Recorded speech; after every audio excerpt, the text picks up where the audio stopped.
Folic acid खुदकुशी के खतरे को कम करने में मदद कर सकता है, नई रिसर्च।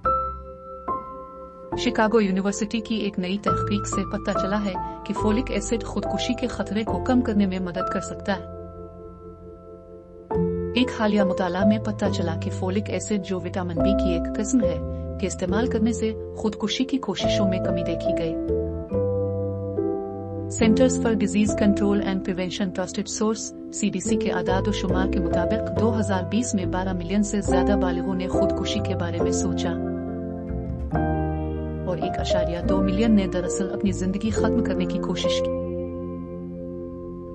रिसर्चर्स ने पाया कि फोलिक एसिड इस्तेमाल करने वाले अफराद में खुदकुशी के वाकयात में 44% कमी का तजुर्बा किया गया।